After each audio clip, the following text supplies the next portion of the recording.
especially in Minnesota. And of course, Don Lemon says he's going to fight these charges vigorously and thoroughly in court. That's what his lawyer has said. But what does this case signal to the world about press freedom in the United States? Obviously, the world is going to be looking at the headlines, right? They're going to say former CNN host, of course, left-leaning channel, is charged with over ICE anti-ICE protest coverage in Minnesota. How does that look in terms of First Amendment areas? I suppose if you accept those facts at face value, it makes America look bad in terms of respecting First Amendment freedoms. But the issue here is whether he was a co-conspirator in this effort to deprive churchgoers of their right to worship peacefully. And from what I've seen, it looks like he certainly was. If he'd just gone in there with a camera and he was filming what was going on and talking to people, sure. But if he was actually taking part in the disruption, then he should pay the price under the FACE Act. So, being a journalist, you get certain leeway, you get certain protections, but it doesn't give you a get out of jail free card. It doesn't give you a license to break other laws. And if Don Lemon is successful in convincing the court or the jury that he was just there covering the events, that he wasn't a ringleader, then he will be acquitted, and he deserves to be. But I'm not sure that it's going to be that easy for him to do. Okay. People who, pro-lifers who protest abortion clinics go to prison for like 3 or 4 years for just blocking an entrance. And that's a pretty severe punishment that I've seen federal judges dish out to them. And why shouldn't people who disrupt church services get the same treatment? Okay. And a lot of people are wondering that. Okay, Matthew, do stay with us as we move on to our next story. And the US President Donald Trump has endorsed Kevin Warsh as his next pick for the Federal Reserve chairman, praising Warsh's stance on lowering interest rates. Trump emphasized that Warsh is eager to reduce rates, a move Trump has long advocated. While Warsh has supported the Fed's independence, he has been outspoken in criticizing current Fed leadership and its approach to inflation. He argues that the Fed's policies are outdated and have hindered economic growth. Warsh's approach could represent a shift towards a more pro-growth, lower-rate strategy. However, some experts remain cautious about his potential loyalty to the president over the Fed's mandate. Let's listen into what the US President Donald Trump had to say. Did Kevin Warsh commit to you that he will push to cut interest rates if he is confirmed? No, but we talk about it, and I've been following him, and I don't want to ask him that question. I think it's inappropriate, probably would be allowed, but I want to keep it nice and pure. But he certainly wants to cut rates. I've been watching him for a long time. Matthew Vadum joins us once again. Of course, Matthew, this has been a long ongoing saga between Donald Trump and Jerome Powell, but now he seems to have picked Powell's successor, Kevin Warsh, as the next Federal Reserve chair. Of course, this hasn't been confirmed yet, but we know that he's the top of the pyramid right now. However, Donald Trump's explicit demand for rate cutting the Fed chair amount to political interference in a central bank. Is that supposed to be independent? Do you think there should be fears over the president's interference with the Federal Reserve, given how Donald Trump has approached Jerome Powell during his first year in office? Well, ever since the Federal Reserve was created more than a century ago, there have always been tensions between the elected president of the United States and the appointed members of the Board of Governors of the Fed and the chairman of the Fed. So there's always been like a rhetorical or a political tug of war, between the U.S. executive branch and the Federal Reserve, which has been treated as independent. There's always going to be that kind of tension, and President Trump is not happy with Chairman Powell because Chairman Powell hasn't lowered interest rates as low as far as Trump thinks they should be. Kevin Warsh, however, seems agreeable to this low interest rate pro-growth policy that President Trump wants to pursue. Warsh is a lawyer, which I think Jerome Powell, the current chairman of the Fed, also is. He's not an economist. He did previously serve about 10 or more years ago on the Federal Reserve Board of Governors, so he has experience. He is supposedly ideologically conservative and worked for a conservative think tank called the Hoover Institution for a number of years. So I think President Trump views him as as based on his track record and his political proclivities. He thinks that Warsh is a safe pick to be Fed chairman. Now, things often change in Washington. Once you appoint somebody, they don't always do what you think they're going to do. As presidents found when they appointed Supreme Court Justices Sandra Day O'Connor, who veered to the left, even though she was appointed by a Republican, and various other Supreme Court justices. Once they're ensconced in their position, they don't always do what the people who appointed them want them to do. But I think the current thinking is that Warsh is a safe pick, and he's going to do, and he is aligned with what Trump wants to do, and that's why Trump wants him. Oh, we'll certainly see. Matthew Vidham, thank you very much for joining us and taking the time. Pleasure to talk to you as always. Now, according to reports, NVIDIA's plan to invest up to $100 billion in OpenAI has stalled. Discussions around the deal have been reassessed, with some inside NVIDIA expressing concerns about the partnership. NVIDIA's CEO, Jensen Huang, has reportedly criticized OpenAI's business approach, highlighting the lack of discipline. Meanwhile, NVIDIA has emphasized that it has been OpenAI's preferred partner for 10 years, and despite these setbacks, NVIDIA continues to express interest in maintaining the relationship. OpenAI, which is currently looking to raise up to $100 billion in funding, has not commented on the matter. Well, that's all that we have time for this hour. Keep watching NewsX World for more international news updates.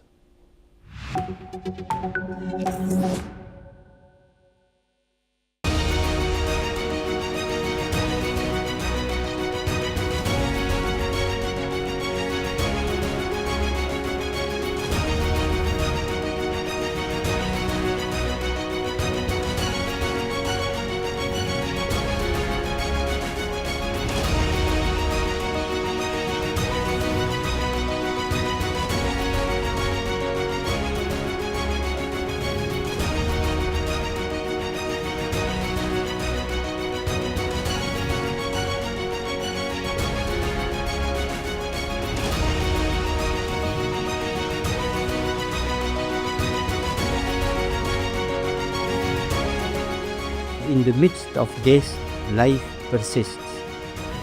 In the midst of untruth, truth persists.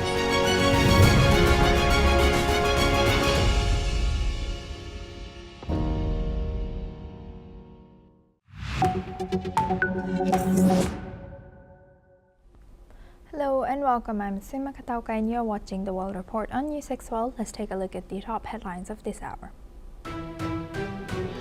US President Donald Trump signals restraint on Iran, saying he hopefully won't need military action and plans direct talks. While Pentagon officials affirm readiness in Europe, the EU brands Iran's Revolutionary Guards as terrorist group, sparking protests in Brussels and warnings from EU leaders that the region can't afford another war. The US President has declared a national emergency and warned of tariffs on nations like Mexico that provide oil to Cuba, escalating the trade tensions.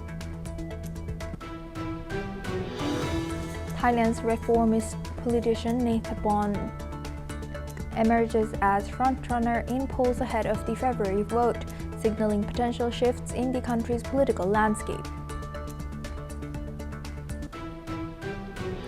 After meeting with potential candidate Kevin Warsh, U.S. President Donald Trump has confirmed he will reveal his pick for federal chair today amid calls for rate cuts.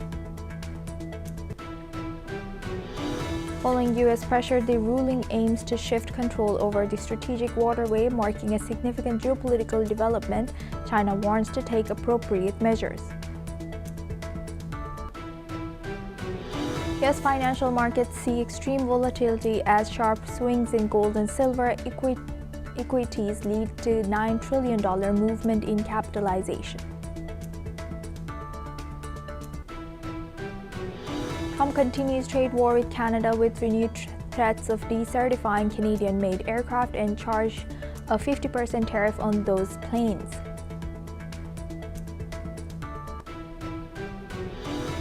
Towns in Australia's southeast swelter in temperature, close to 50 degrees Celsius as wildfires rage through parts of rural Victoria.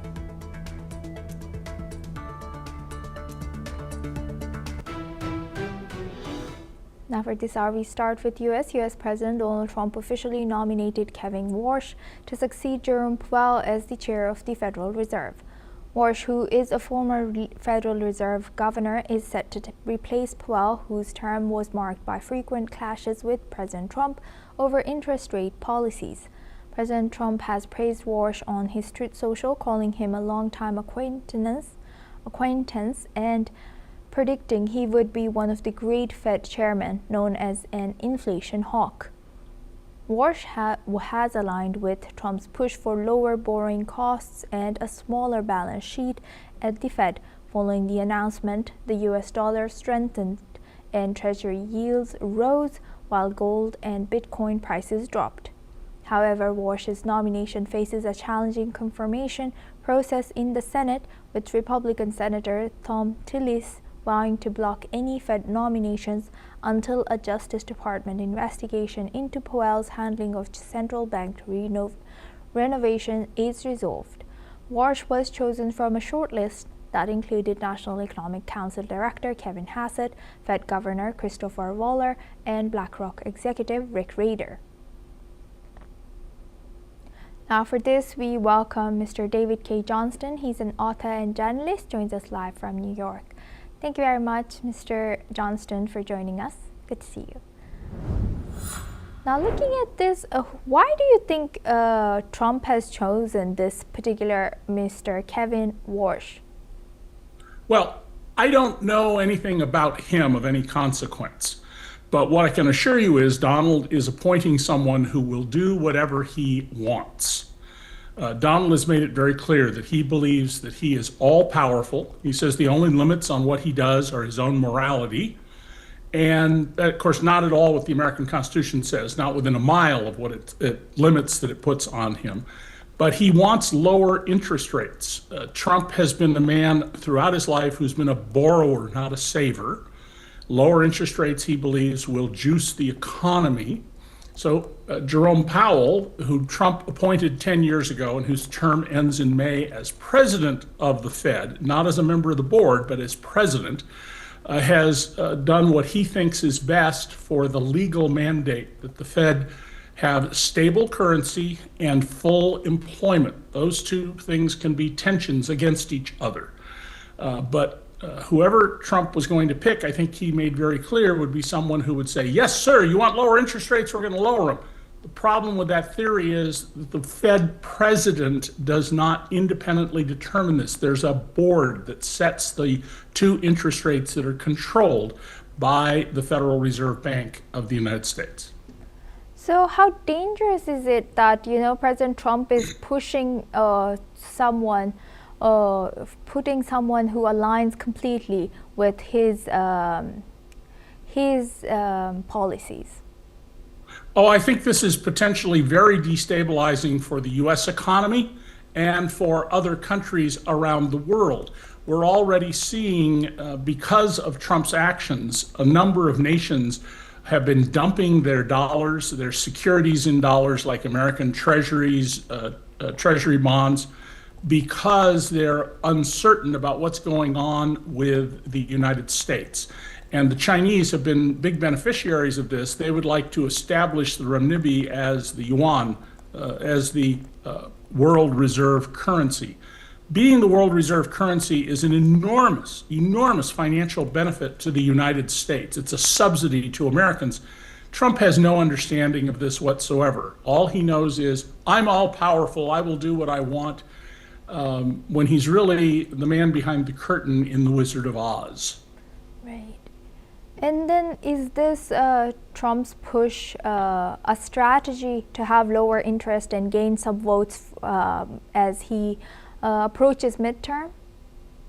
Yes, absolutely. Trump believes that lower interest rates, particularly lower mortgage interest rates, will help mitigate the losses that everyone knows the Republicans are facing in the House of Representatives and possibly in the U.S. Senate. So the problem here is that a lot of the debt Americans carry is in fixed terms or at rates that are not influenced by the Fed. The Fed affects two interest rates, and Trump would like to go back to the period of zero interest rates, which we had after the collapse of the U.S. economy in 2007, 8, and 9. So why is Trump pushing for zero interest rates? And also, what does this all mean for U.S.'s democracy? Well, on the first part, lower interest rates would presumably encourage more investment that's financed with debt, including home building. The U.S. has a major shortage of houses, several million houses, but for reasons that largely are not about interest rates, they're about local land use or zoning laws. The current U.S. mortgage interest rate of 6%, during the 40 years I had mortgages, they were all at 6% or more, except during the zero interest period. On the broader, I'm sorry, your second part of the question was about the broader economic, it was about Trump's power. Yes, democracy of U.S. Yeah, Yes. I wrote back in February that we no longer live in a democracy. We live in a dictatorship that is busy concentrating power in the White House. And Trump has since confirmed that repeatedly. He has said, well, it would be good to have a dictator. Millions of people want to have a dictator. You know, a dictator would be a good thing. I run the U.S. and the whole world, and numerous other statements. And I would warn people as far back as 2011, if Trump ever gets to the White House, he will behave as a dictator. And he just hasn't fully consolidated his power. But if you watch what's happening in Minnesota, that is the future for the United States if Trump is able to fully consolidate his power. People will be swept off the streets for not committing any crime. They will be subject to armed goons who don't have badges and whose faces are covered. They will be brutalized. If you have medical needs and they pick you up, they will refuse to give you your medicine. And when you say, I'll die without it, they will. We have testimony to this effect under oath. They will laugh in your face. Right. That's what Trump is trying to do, is set up a total dictatorship. And by the way, he just posted in the White House lobby a picture of himself with Vladimir Putin. Oh, well, that I did not know about. And lastly, what happens now that U.S. president seems to be surrounding himself with all the yes men around him?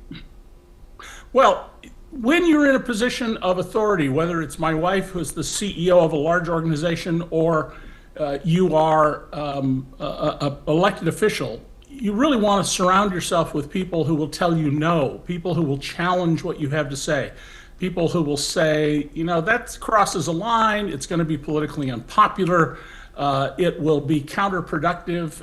And Trump does not surround himself with people like that. He is completely into yes men. Yes, sir, absolutely. In his first term, he had people who put restraints on him for those reasons. But in this term, it's enablers, enablers, and enablers. Thank you for highlighting that, Mr. Johnston. Please stay with us as we come back to you for our next discussion as well. Now, moving on, Russian President Vladimir Putin has received a personal request from U.S. President Donald Trump to hold strikes on Kyiv until February 1st, aiming to create a favorable environment for peace talks. Kremlin spokesperson Dmitry Peskov has declined to provide further details on Russia's response. Ukraine has stated it would reciprocate by refraining from attacks on Russian energy infrastructure if Moscow stops its strikes during the current cold weather. The next round of trilateral peace talks between Russia, Ukraine, and the US was scheduled in Abu Dhabi, though Ukrainian President Volodymyr Zelensky indicated that the date and location may change.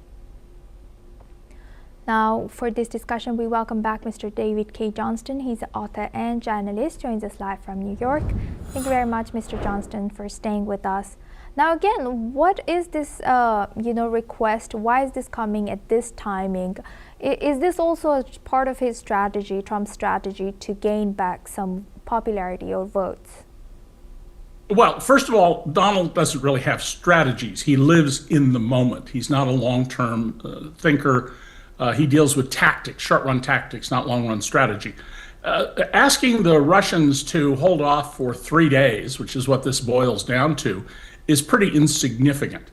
The Russians have seen that this is going to not be the quick war they expected 4 years ago. It is rather a war of attrition. And so the longer they can drag this out, the greater they believe are the chances that they will eventually conquer. And that's what they're doing here. Conquer Ukraine, take away the freedom of the Ukrainians and put them under the Kremlin's boot, just as people were during the Soviet era. And Trump is so believing and trusting in Vladimir Putin that he has said he does not trust any of the American intelligence agencies, but he takes Vladimir Putin at his word. I mean, that is unbelievably naive and gullible. And the fact that he just put up this picture in the White House of himself with Vladimir Putin speaks volumes to the fact that without doubt, Donald Trump is regarded by the Kremlin as an asset. Whether or not he's an active agent is another question, but there is no doubt that he is seen by the Kremlin as an asset to them. Right. And now that, Ukraine has Ukraine is not sure that where exactly will this next talks take place. Where do you think could be other than UAE? Oh, it will be some neutral place where both the Russians and Ukrainians are comfortable and feel there's adequate security. You're not going to see any talks in Kiev or in Moscow. Security for both sides will be absolutely crucial. Vladimir Putin can't step outside of certain countries because he would be arrested as a war criminal. And Zelensky has to be concerned about his own safety because the Russians have a long history of assassinations. They, for example, killed the helicopter pilot who defected to Ukraine. He went off to live in Mexico and they hunted him down and murdered him. So security is going to be very important. And Trump's followers are, many of them, deeply troubled by what's going on here because he promised them no more wars. We're going to get out of these foreign entanglements. We're going to be America first. And that's not what they're seeing. They're seeing Trump saying, we're going to, if necessary, invade Cuba. We're going to take the Panama Canal. We're going to force Canada into becoming the 51st state. I don't expect any of those things to happen, but the bellicose nature of Donald Trump is coming very much to the fore because he has no constraints on him and no one around him telling him, hey, you're out of your lane. You were doing things that are extra constitutional. You need to pull it back. Nobody around him is telling him that. With that, I would like to thank Mr. David K. Johnston for joining us today and sharing that insight. Now we move the focus on to Gaza. The world is being urged to step up aid to Gaza. The head of the International Committee of the Red Cross has said that states must act now. Mirjana Spoljaric says momentum from the first phase of the ceasefire must be used to ease dire humanitarian conditions. Meanwhile, Israel says the Rafah border crossing will reopen on 1st of February. It will allow travel between Gaza and Egypt, but only for residents who left during the war and only after Israeli security clearance. Rafah is Gaza's main gateway and the sole route for most of its more than 2 million people. Israel seized the crossing in May 2024. Its reopening follows the recovery of the last Israeli hostage's body and is part of the first phase of a US-backed ceasefire plan agreed in October last year. Now for this discussion, we welcome Mr. Yossi Cooper-Wasser. He's an Israeli intelligence and security expert, joins us live from Tel Aviv. Thank you very much, Mr. Yossi, for joining us. Thank you for having me. Thank you. Now, looking at this Rafah border crossing, how significant will the reopening be, and what would it mean for both Israel, Egypt, and people in Gaza? Well, I think first of all it's significant because it's simply a manifestation of the fact that the last hostage has been returned to Israel, and we can move forward towards implementing the second stage of the Trump plan for Gaza. And in the context of this plan, we are opening the crossing for people to cross both outside of Gaza and inside into Gaza. And yes, those who are going to cross into Gaza are going to go through inspection by, not directly, but indirectly by Israel, and to make sure that we don't see any terrorists coming in. But the way out is going to be free. And I hope that this is going to ease some of the pressures that the Gazan population are feeling throughout this war. And on top of that, I must say that what the head of the Red Cross was saying about the scarcity of humanitarian aid and food in Gaza is ridiculous. We allow 4,200 trucks every week to enter Gaza. The real problem in Gaza is that there is too much food, and it's kept by the Hamas in order to prevent pressures against them to disarm. That's the problem, because the core of the second stage of the plan is the disarming of Hamas and their removal from power. So the Palestinian technocratic government is already preparing to cross into Gaza this coming Sunday, and this is a nice move in the right direction. But Hamas is not willing to disarm, so it's only a partial move, and because Hamas refuses to disarm, there's no way to form the international stabilization force that is supposed to be responsible for security in the Gaza Strip, because no international body is ready to fight against Hamas. And this is the problem that we see right now, how we manage to convince Hamas to disarm. Right.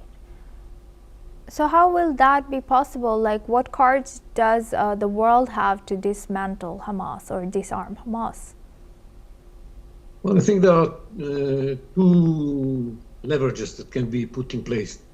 One is that there is not going to be any reconstruction as long as Hamas doesn't disarm, and there's not going to be international powers coming to replace it. And that means that Hamas is responsible for the fact that there is no reconstruction of Gaza, because Israel is ready to allow reconstruction provided that Hamas disarms, and they refuse to do that. And the second leverage that we have is that we are ready, if necessary, to carry out a military operation to disarm Hamas by force. And we almost did it before the Trump plan was agreed upon. And this was the main reason why Hamas was ready to release the hostages, because they were afraid that we should go all the way and remove them from power and disarm them by force. And if necessary, we should be able to resume this threat. We are not trigger happy, but if necessary, we shall do what needs to be done. Right. Thank you very much, Mr. Yossi, for sharing that insight. Please stay with us as we come back to you for our next discussion as well. Now we stay in Gaza and Israel. Israel's military has reported that it has launched airstrikes overnight, killing 3 terrorists in the southern Gaza city of Rafah. This comes as a fragile ceasefire between Israel and Hamas remains in place. However, both sides have alleged repeated violations of the truce terms. The Israeli military has stated that it had identified 8 terrorists emerging from underground in Rafah and struck, eliminating 3 of them. Further operations continue in the area to remove any remaining threats. Humanitarian conditions in Gaza remain critical, with more than 2 million people affected by displacement and winter weather. The opening of the Rafah crossing is expected to allow limited movement and the entry of a Palestinian administrative committee to help oversee daily operations under the ceasefire. The second phase also includes the disarmament of Hamas, a process that has been met with resistance from the group. Israel is set to withdraw, with international peacekeepers set to replace them. Now for this, we welcome back Mr. Yossi Cooper-Rosser. He's an Israeli intelligence and security expert, joins us live from Tel Aviv. Thank you very much, Mr. Cooper-Wasser, for staying with us. Now, how do you analyze the readiness of phase 2? Well, as I said, the incident in Rafah just tells you how fragile this ceasefire is in the first place. Hamas repeatedly tries to carry out terror attacks from the territories that they control, the 47% that they control of Gaza. But whenever it's possible for them to carry out attacks from the area that is under Israeli control, they are not shy about doing that too. That's what happened this last night. And we were attacked. So this entire ceasefire is very fragile. We want to move forward with the implementation of stage 2, but as long as Hamas is there and continues to articulate its commitment to fighting against Israel and destroying it, it's very hard to see considerable progress. And as I said, I think that as long as this is the case, we are going to continue to allow the entry of food and humanitarian aid, and we shall allow people to cross through the Rafah crossing. But we shall not allow any reconstruction, and the reconstruction is dependent on the readiness of Hamas to disarm or the disarmament of Hamas by other means. Right. And do you think that U.S. and Israel has any disalignment now regarding the implementation of phase 2? No, not at all. I think that the Americans see this issue eye to eye with Israel, and they repeatedly demand that Hamas will disarm. President Trump repeated this message just yesterday. And it's very clear to the Americans that disarming Hamas is a precondition for moving forward and implementing the reconstruction plan and ideas of making Gaza into a flourishing area with tourism and Riviera and whatever have you. But this is not going to happen before Hamas is disarmed. And the Americans are totally on the same page with Israel. With that, I would like There are some other disagreements about the role of Turkey and Qatar in this. And that we disagree, but this is a different story. Right. So why is there disagreement about Turkey and Qatar's involvement? Because we consider Turkey and Qatar as supporters of Hamas. They host Hamas terrorists, they host Hamas commanders and leaders. They are members of, they are very close to the Muslim Brotherhood, that Hamas is the Palestinian branch of the Muslim Brotherhood. And they are interested in Hamas continuing to control Gaza. And yes, they are committed to the disarmament of Hamas because they promised the United States that this is what's going to happen. But they are trying all kinds of tricks in order to say one thing and do something else. And we cannot trust them because we know that they are very close to Hamas. The Americans say that they played an important role in convincing Hamas to release the hostages, and because of that, they got to have something in return. We are ready to live with Turkey and Qatar being members of the Board of Peace Executive Committee, but we don't want to let any troops from these countries deploy in the Gaza Strip. With that, I would like to thank Mr. Cooper-Wasser for joining us today and sharing that insight. Now we move on to our tech news. Hackers and other criminals can easily take control of computers running open source large language models outside the guardrails and constraints of major artificial intelligence platforms, creating security risks and vulnerabilities. According to reports, hackers could target the computers running the LLMs and direct them to carry out spam operations, phishing content creation, or disinformation campaigns, evading platform security protocols, as per research carried out jointly by cybersecurity companies Sentinel and Sensis over the course of 293 days have offered a new window into the scale of potentially illicit use of cases for thousands of open source LLM deployments, and these includes hacking, hate speech and harassment, violent or gore content, personal data theft, scams and fraud, as well as in some cases child sexual abuses material. Thousands of open-source LLM variants exist. A significant portion of the LLMs on the internet accessible hosts are variants of Meta's Llama, Google, DeepMind's Gamma, and others.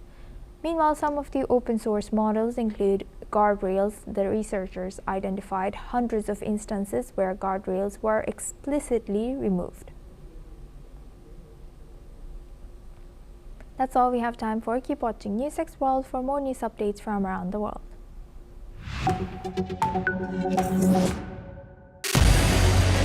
What we can do as the Interparliamentary Union to strengthen democracy, to promote human rights, to ensure that humanitarian law is respected.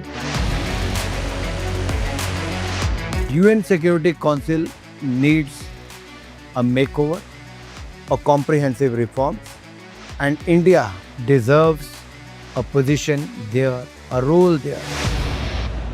Prime Minister Modi during Operation Sindoor made it amply clear that war has never been India's choice. We are with the side of peace. We are neither neutral nor indifferent. We are with peace. We would have dealt with the U.S. a whole lot on trade and those kinds of things, and that's not as certain these days. So we have to go back and look at our European partners, our Asian partners. An opportunity to exchange, to have a dialogue, to have a debate on a different perspective on finding the solution of the conflict.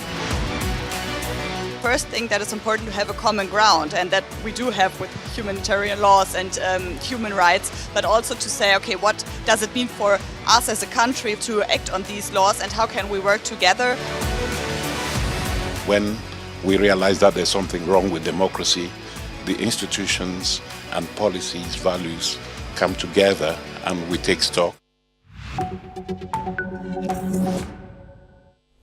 Hello and welcome. I'm Thomas Porteous and you're watching the World Report on NewsX World. Let's take a look at some of the top headlines of the hour. The US Justice Department releases 3 million pages and thousands of images and videos linked to Jeffrey Epstein. Officials say the move aims to meet transparency and legal requirements. Venezuela's acting president Delcy Rodriguez announces plans for a general amnesty for political violence cases. Authorities also say the El Helicoide prison will be closed. Thousands march in Minneapolis against President Trump's immigration crackdown. The protests follow the deaths of 2 US citizens during federal operations. Washington announces additional sanctions tied to Iran. The move comes as tensions remain high despite talk of possible negotiations. The United States approves a $9 billion sale of Patriot missiles to Saudi Arabia. The deal comes as regional tensions with Iran remain high. More than 200 people die in a collapse at the Rubaya coltan mine in eastern DR Congo.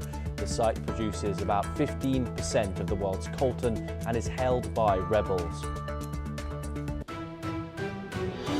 US senators pass a Trump-backed deal to limit the impact of a government shutdown. But a weekend funding lapse is still set because the House is not in session.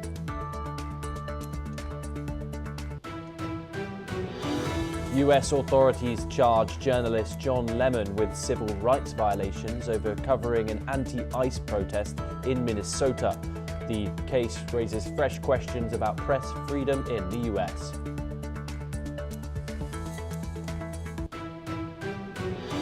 Those are the top headlines for the hour, and the US Justice Department has released more than 3 million pages of documents, videos, and photos from the Epstein files.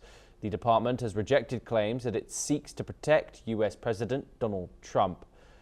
Deputy Attorney General Todd Blanche has stated that the Department of Justice is complying with the Epstein Files Transparency Act, stressing that extensive redactions are necessary to protect victims and sensitive material.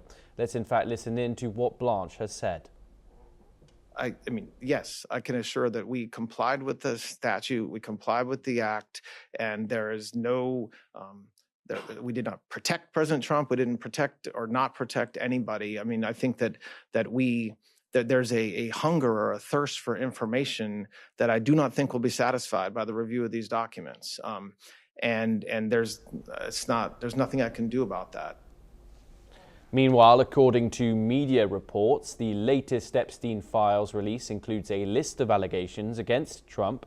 This reportedly includes a list of sexual assault allegations related to the president that was compiled by the FBI in August of 2025. Joining us now is Major General Sudhakar G, a senior strategic and international affairs expert, joining us live from Jaipur. Thank you very much, Major General G, for joining us here on NewsX World. It's always a pleasure to talk to you. Of course, this saga does continue. 3 million documents released today, along with thousands of videos and photos related to Jeffrey Epstein and, of course, the people who were associated with him. However, Todd Blanche in that press conference said himself that there seems to be a thirst for information here from the American public, a bipartisan thirst, may I add, and that the release of this cache of documents and other media will not quench that thirst. What do you think will, and how do you think this situation might develop? Good morning, Thomas. Thank you for inviting me for your show. This is a very sensitive subject which is being discussed, and I hope and pray that the leadership of USA do not fall, are not targeted or fall prey to this particular incident. But the fact of the matter is, issue which you have raised, is that there are many more files which are held back. And the issue which is being raised by the Democrat Mr. Khanna, who had actually spearheaded the movement, he says that he needs to take a look and confirm whether those files which are held back by the Justice Department are not something which are holding back some sensitive issues against the present dispensation or otherwise. Number one. Number two, the situation that you are asking for is highly, I would say, sensitive. This will highlight people like Elon Musk, but I was going through some important document yesterday. He declined to go to the island. Same as Donald Trump, he doesn't figure anywhere. But there are people who are privy to the subject who claim that Donald Trump has been actually referred to number of times in most sensitive issues, which may undermine his current claim. So these kind of things are very, very extremely sensitive. Therefore, I would give it a pass to the media and the investigative agency. Let them come out with facts and figures, and then it will go ahead. But the point that you're trying to make, it may become a turning point in the history of America if it has got anything worthwhile, which is showing the political dispensation of the leadership in a compromising situation. That is actually the turning point which one has to be wary of. If that happens, well, the Republicans or Democrats, either way, it will be a very serious setback to the political dispensation in the leadership of the United States of America, more so being a superpower of the world order. Back to Thomas. Indeed, and of course the release of these files, which was supposed to be released in mid-December of last year, has been controversial. That deadline was not met, and only a tiny fraction of files were released then. We now, of course, have many more, which I'm sure we're going to get trickles in of updates through that as officials go through those files that have been released today as the day goes on. However, it's been controversial, to say, that's the minimum that we can say.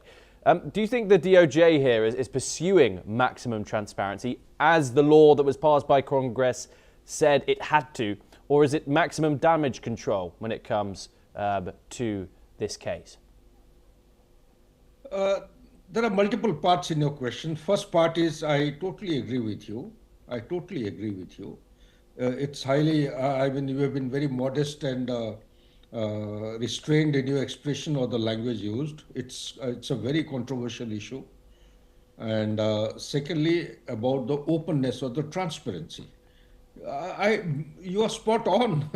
There is no doubt that it lacks total, utter transparency and the accountability. I'm glad that they've made a law, and that's how things are coming out in tricklets and incremental manner.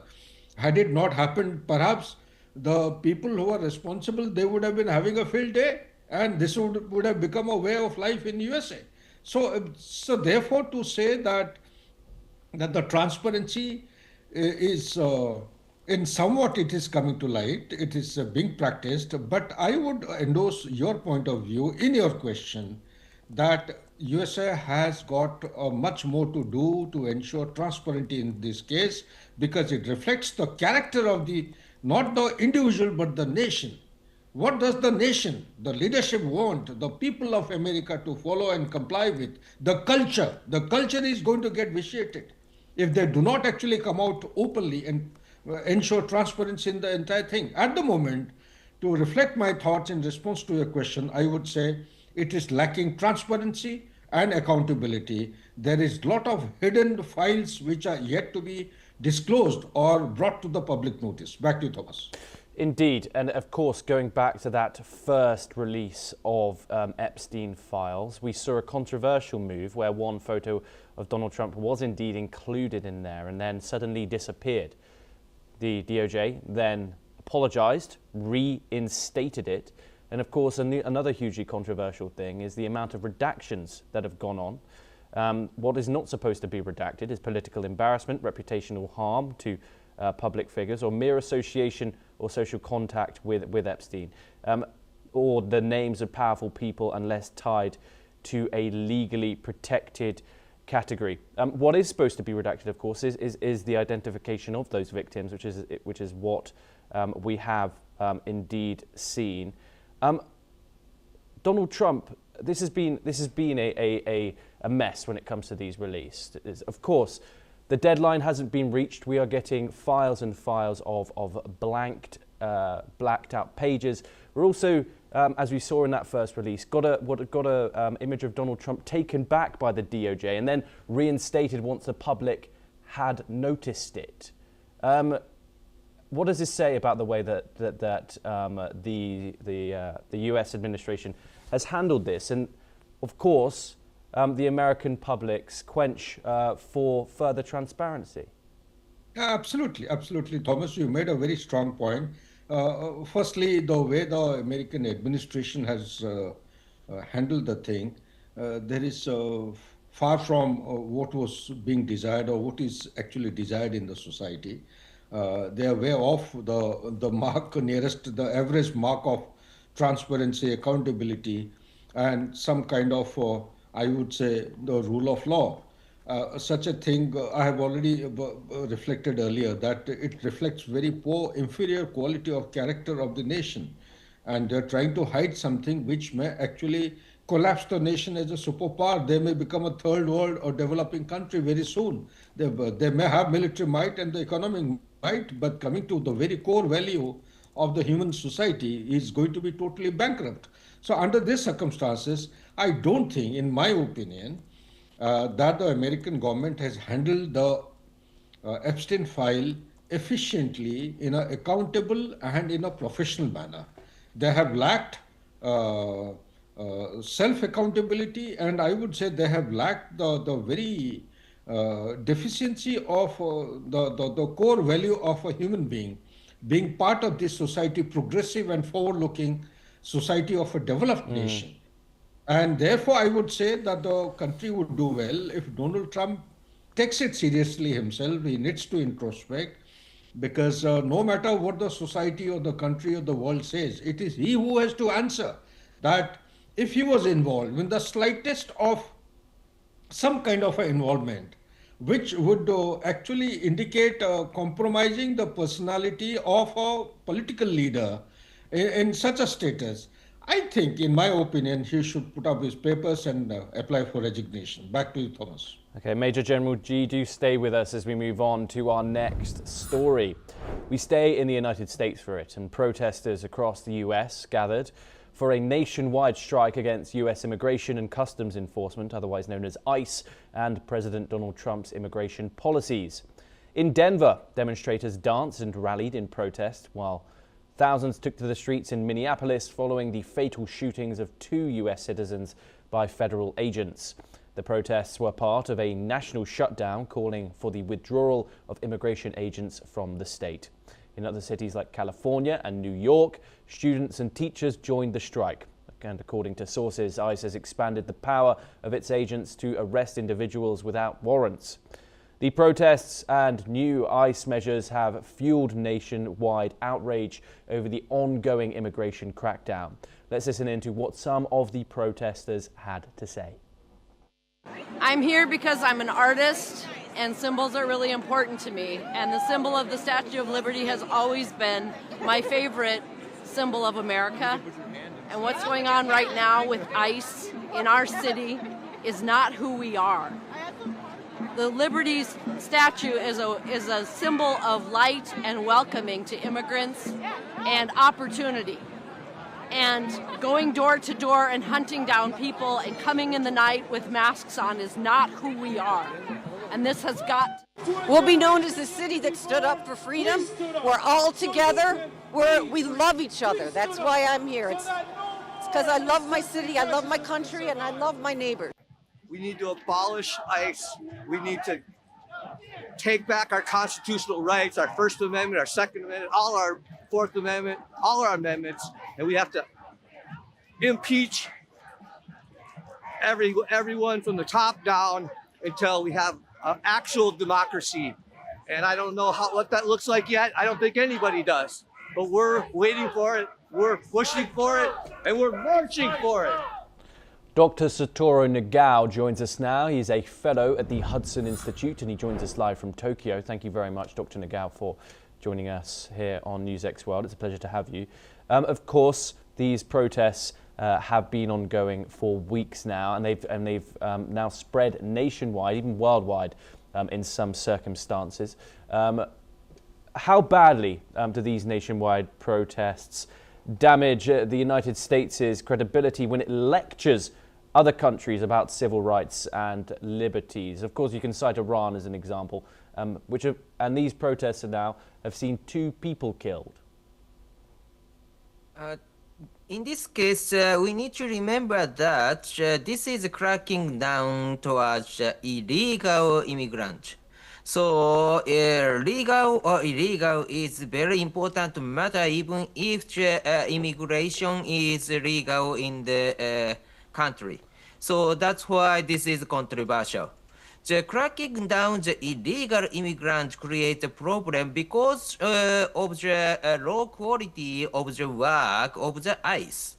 Because when we check the video, what happened in Minnesota is the ICE agent killed the victim after they took the gun. So this means that this is not follow the protocol. The breach protocol is happening, really happening. So that's why what kind of training they receive, what kind of the protocol they learn is the matter. So quality of the agent is indeed very bad.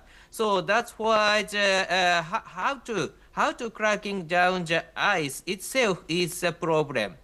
The cracking down itself is a political matter. Of course, right versus left can fight. But what really happened in that place is indeed the quality of the work of the ICE agent is the matter. Despite this, this is quite a political issue because the background of this cracking down is quite political. Right-wing, the Republican side supports cracking down the illegal immigrant, but the left-wing, the Democrat side do not like this because even if the illegal immigrants, they support the U.S. economy. So that's why as a reality, the U.S. needs these immigrants. So that's why the two are fighting each other and the battle. And so this is a political issue. Decision should make through the election or other things, discussion in the democratic country. And the current government is Republican. This means that cracking down is the decision the U.S. voter choose.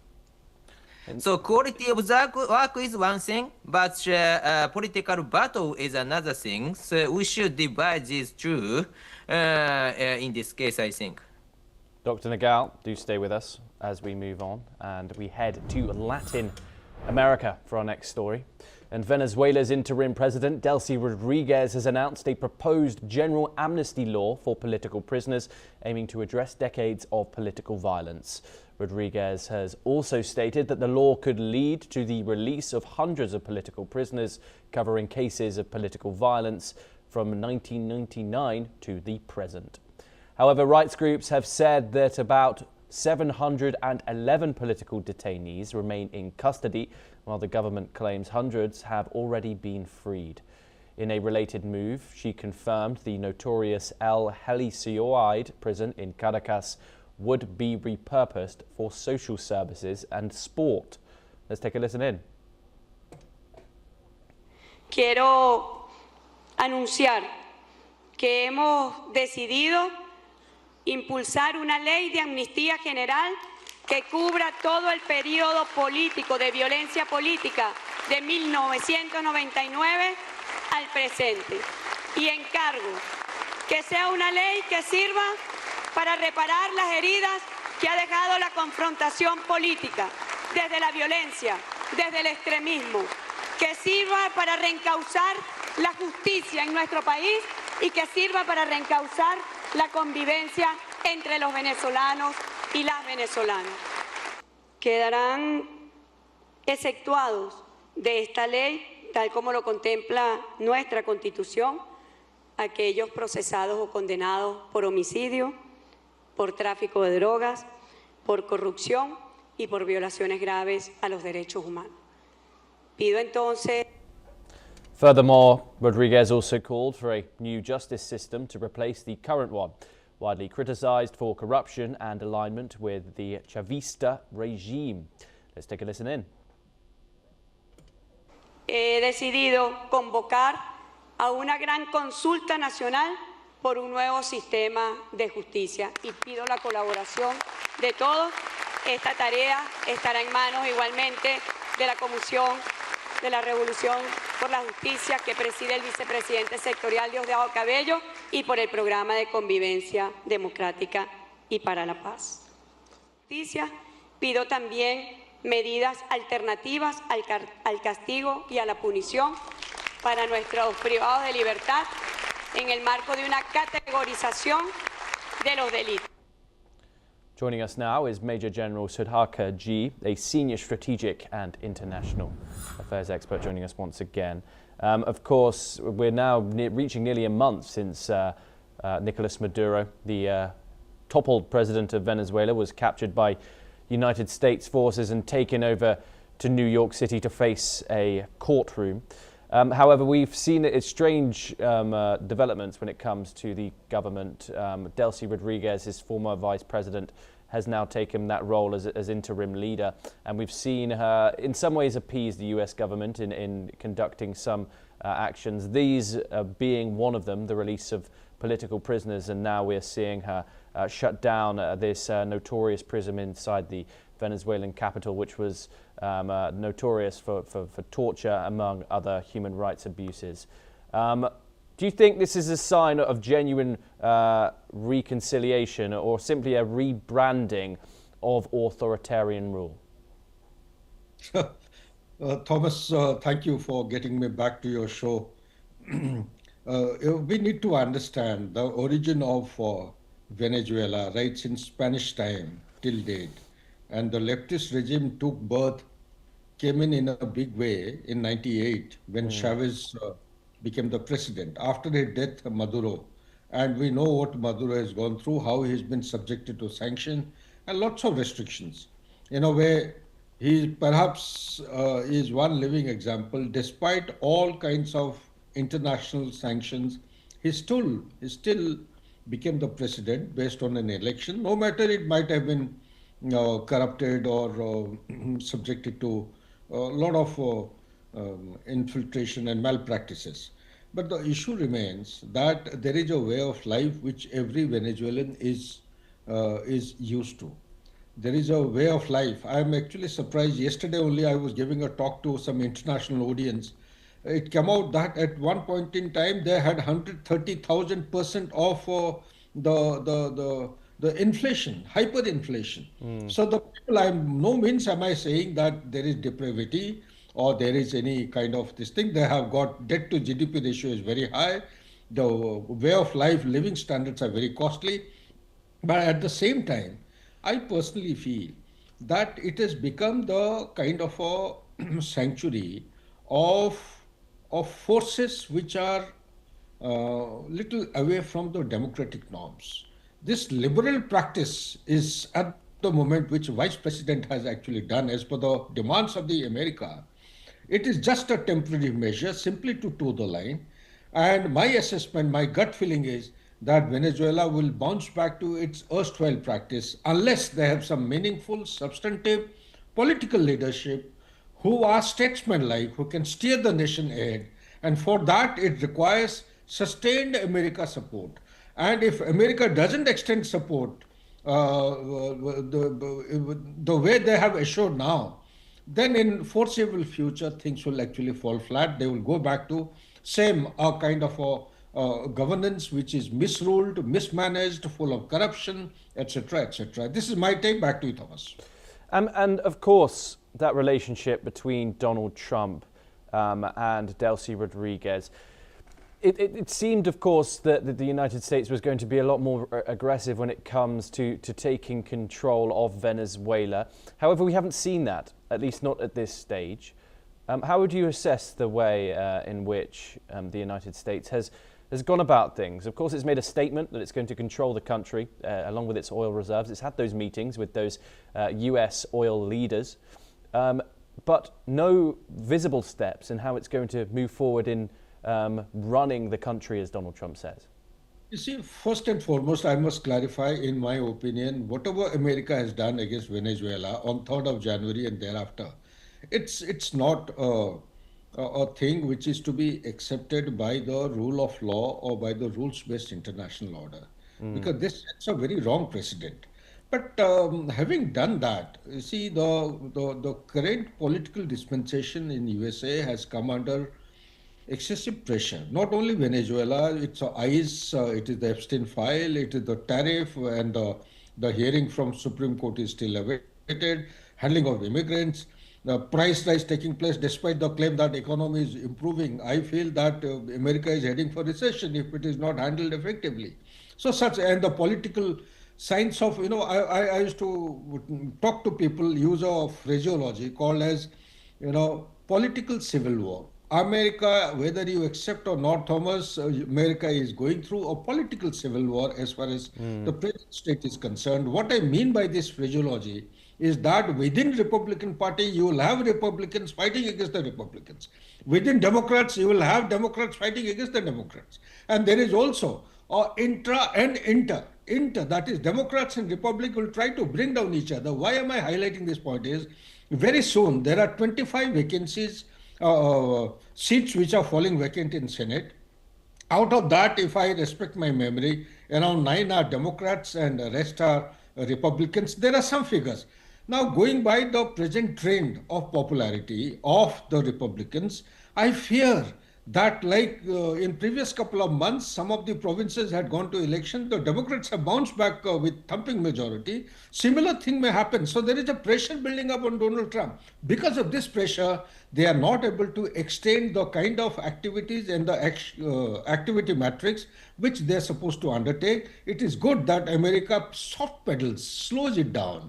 Otherwise, they are creating tremors world over. If they go too much into the country's administration, the big question of sovereignty and the territorial integrity of an independent country will be raised not by only Venezuelans, but the world over. Back to you, Thomas. Major General G, as always, it's a pleasure to talk to you. Thank you very much for joining us and taking the time. We stay in Latin America for our next story, and a fire has broken out at Ecuador's largest oil refinery in Esmeraldas, prompting the activation of emergency protocols according to state oil company Petroecuador. Petroecuador confirmed on X that the fire occurred in a slop pool located in an external area of the refinery, and firefighting teams responded immediately under the facility's contingency plan. The company stated that the incident remained under control, no injuries were reported, and refinery operations continued normally with production of petroleum derivatives proceeding as scheduled. Petroecuador indicated that the causes of the fire were under technical evaluation following industrial safety and risk management protocols. Now, the world of film and television is mourning the loss of Catherine O'Hara. The two-time Emmy-winning actor has died at the age of 71. Her manager says O'Hara passed away at her Los Angeles home after a brief illness. Her career spanned 5 decades, from Canada's Second City Television to Hollywood classics like Beetlejuice, Best in Show and the Home Alone films. She became a global favourite again with her Emmy-winning role as Myra Rose in Schitt's Creek, marking a remarkable late career renaissance. O'Hara also appeared in recent projects including The Last of Us and The Studio.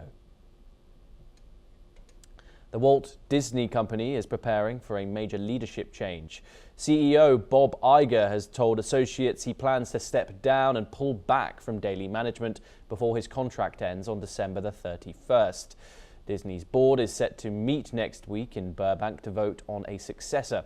Iger has said he wants to give the next leader a fresh start and avoid repeating the turmoil that followed his first exit in 2020.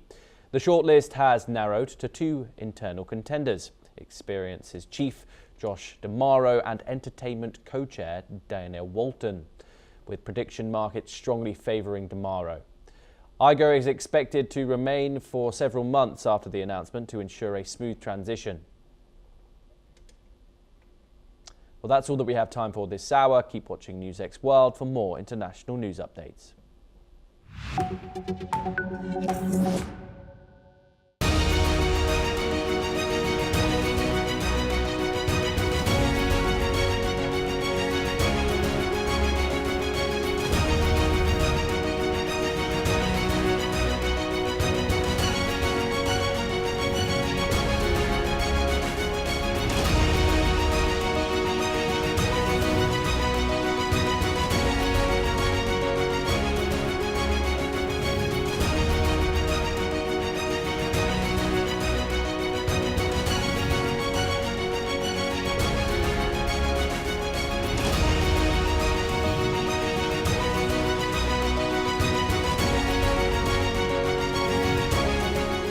In the midst of death, life persists. In the midst of untruth, truth persists.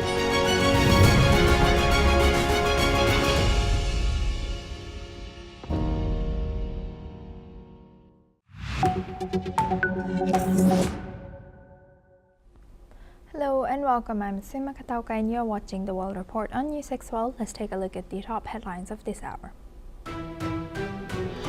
US President Donald Trump signals restraint on Iran, saying he hopefully won't need military action and plans direct talks. While Pentagon officials affirm readiness in Europe, the EU brands Iran's Revolutionary Guards as terrorist group, sparking protests in Brussels and warnings from EU leaders that the region can't afford another war. US President has declared a national emergency and warned of tariffs on nations like Mexico that provide oil to Cuba, escalating the trade tensions. Thailand's reformist politician Nathabon emerges as frontrunner in polls ahead of the February vote, signaling potential shifts in the country's political landscape. After meeting with potential candidate Kevin Warsh, US President Donald Trump has confirmed he will reveal his pick for federal chair today amid calls for rate cuts. Following U.S. pressure, the ruling aims to shift control over the strategic waterway, marking a significant geopolitical development. China warns to take appropriate measures. U.S. financial markets see extreme volatility as sharp swings in gold and silver equities lead to $9 trillion movement in capitalization. Trump continues trade war with Canada with renewed threats of decertifying Canadian-made aircraft and charge a 50% tariff on those planes.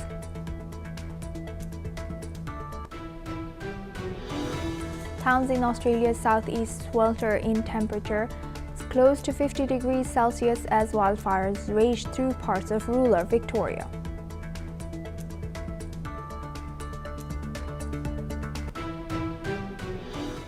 Now for this hour, we start with U.S. President Donald Trump officially nominated Kevin Warsh to succeed Jerome Powell as the chair of the Federal Reserve.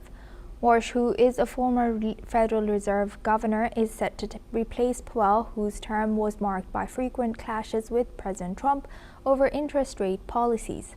President Trump has praised Warsh on his Truth Social, calling him a longtime acquaintance and predicting he would be one of the great Fed chairmen known as an inflation hawk.